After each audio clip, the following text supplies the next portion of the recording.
Hello, I'm Danielle Daughtry Sanford. Today's focus topic is sickle cell disease. The acronym for sickle cell disease is SCD. I will go ahead and say if you want more detailed information, please go to Children's Healthcare of Atlanta School Health Resource website and Children's Healthcare of Atlanta Cancer and Blood Disorders websites. Scroll down to the bottom of the website and click on the Blood Disorder Program icon.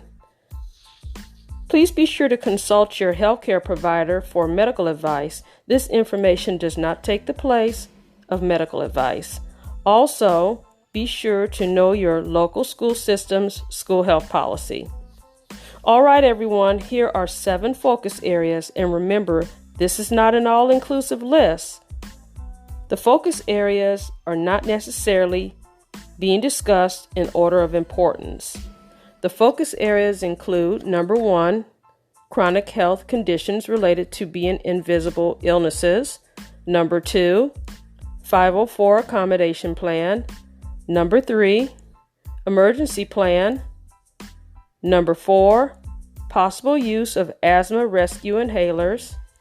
Number 5, physical education in the school setting. Number 6, pain management. Number 7, mental health. So let's start with area number 1. Sickle cell is a chronic health condition. Here's a direct quote from Children's Healthcare of Atlanta School Health Resource Manual, Chapter 5, regarding complications from sickle cell disease. And I'm going to do a direct quote. Complications from sickle cell disease include episodes of severe, sometimes excruciating pain that may occur in any part of the body, acute chest syndrome, stroke, anemia and fatigue, delayed growth and pubertal development, decreased resistance to bacterial infections, bone damage, eye damage, kidney damage and proteinuria, gallstones, priapism, neurocognitive defects secondary to silent strokes, depression secondary to recurrent pain and other symptoms. The severity of SCD is highly variable among individuals. Some patients have more frequent and severe complications than others. It is important to appreciate that some children with SCD also have asthma, which, if poorly controlled, can increase the risk of SCD complications. Close quote. So the direct quote I just mentioned, the way sickle cell disease may vary. This transitions nicely into the next area. Focus area number 2, 504 accommodation plans. Here is another direct quote from Children's Healthcare of Atlanta School Health Resource Manual. All students with sickle cell disease should have a 504 plan that is shared with teachers, staff, bus drivers, and other appropriate personnel. Some may require an IEP. A 504 plan may also be referred to as an accommodation plan based on Section 504 of the American Disability Act. IEP is an acronym for Individual Education Plan. One instance where you may see an IEP is with students that are enrolled in special education services. During the development of the 504 plan, information provided by the healthcare provider needs to be reviewed so the 504 plan is individualized. Refer to Children's Healthcare of Atlanta School Health Resource Manual for more details. And you may also refer in the manual for things related to management at school. It is quite extensive. So now let's move on to area number 3, emergency plan. It has already been mentioned that signs and symptoms may present differently. And here is a direct quote from Children's Healthcare of Atlanta Manual of School Health regarding signs and symptoms requiring emergency treatment. So here are some signs and symptoms that may require emergency treatment. And remember, this may vary according to school district. For example, some school districts districts may say that a fever, their criteria is 100.4. So let me go ahead and read a direct quote from the School Health Resource Manual, Children's Healthcare of Atlanta. Quote, fever 101 or greater, regardless of whether other signs of illness are present. Again, I want to remind you that some schools, their criteria is 100.4. Severe pain not relieved by rest or oral pain medications. Neurological signs, including severe headaches, weakness on one side, facial asymmetry, difficulty swallowing, slurred speech, or seizures.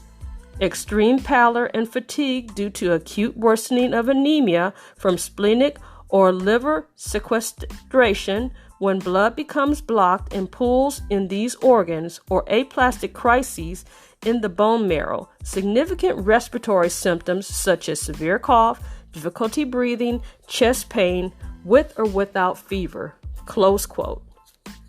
Children's Healthcare of Atlanta Resource Manual also has a section regarding sickle cell pain crises, and you may want to know some of these symptoms, which include acute episodes of severe pain that can be precipitated by cold temperatures, decreased oxygen saturation due to sleep apnea and asthma, acidosis, dehydration, physical or emotional stress, infection, pregnancy, and menses. The most common symptoms of sickle cell crisis and other conditions requiring medical attention are sudden onset acute severe abdominal pain, sudden acute onset of joint or bone pain, fever, and you're not going to give them acetaminophen or ibuprofen for fever. That's going to be related to pain.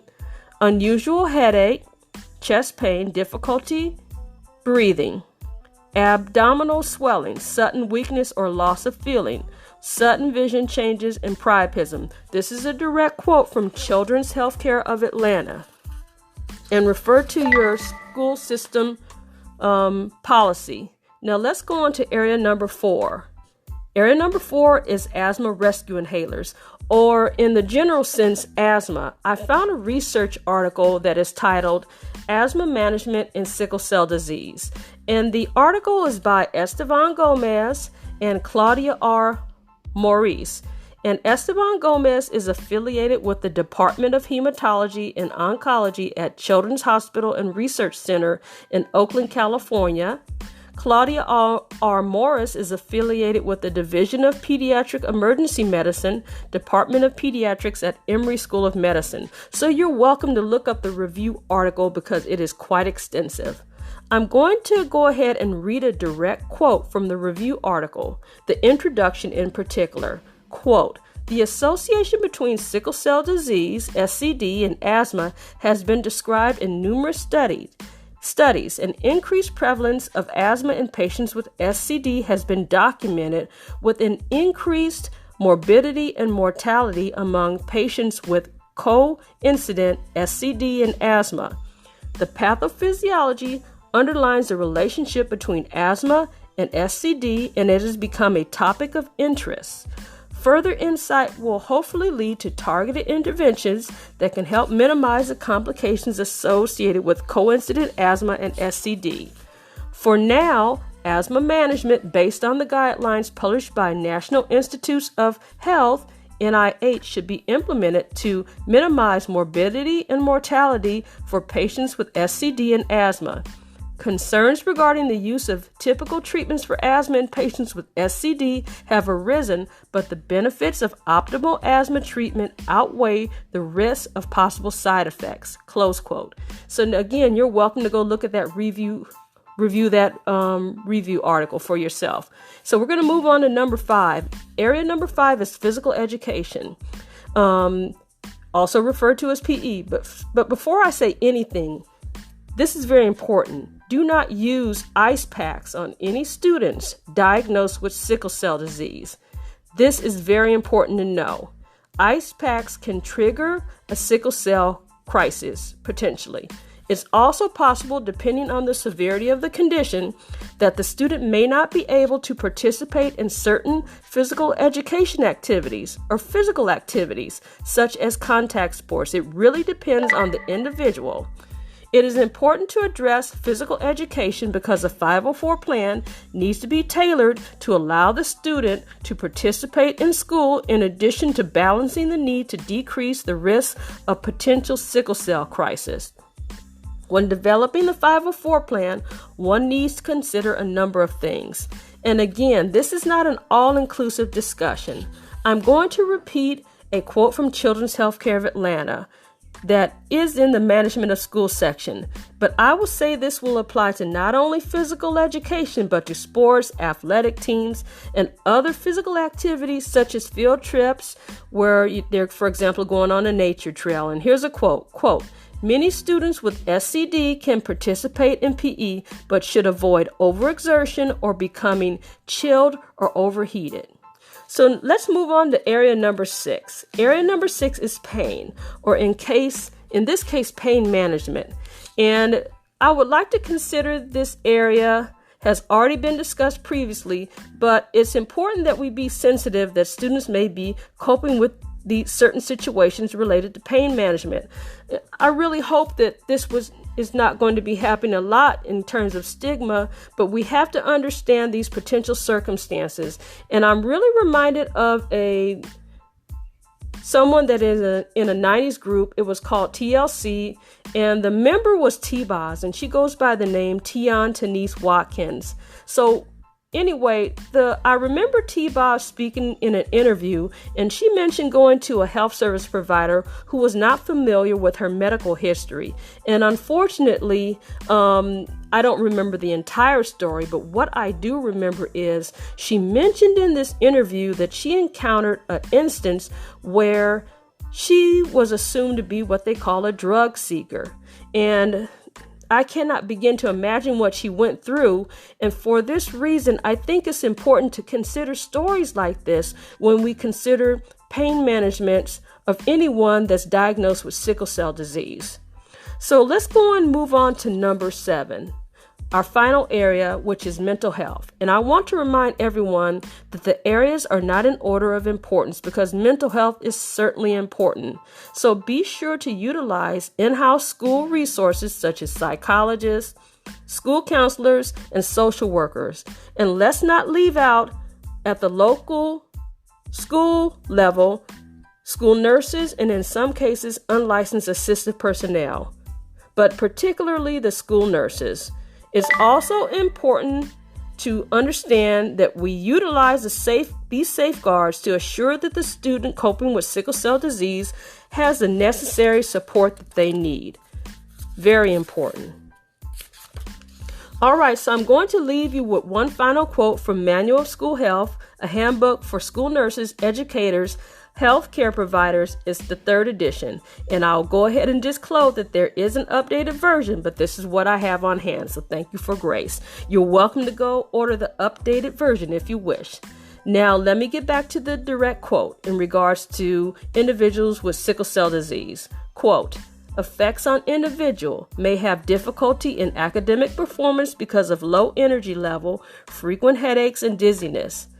Difficulty in sports participation because of poor muscle development, frequently absent from school because of recurrent infections. Fatigue may limit students' participation in play and social activities.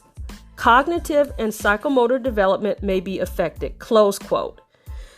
And for more information, I'm going to suggest you go to the following websites: Children's Healthcare of Atlanta, Sickle Cell Disease Association of America, Sickle Cell Foundation of Georgia, Sickle Cell Kids, National Institutes of Health, and Camp New Hope affiliated with sicklecellgeorgia.org. You may also want to consider checking out the following book: Manual of School Health and Manual for School Nurses, Educators, and Health Professionals by Keita Stefano Lewis and Bonnie J. Bear. And of course, I want to make sure that you know your local school system's school health policy. That's it for now, everyone. Thank you so much for grace because I'm doing this on a mobile phone, and I know you may have heard some different sounds in the background, but thank you for grace, and thank you for listening. Go to the description area for more information. Until next time.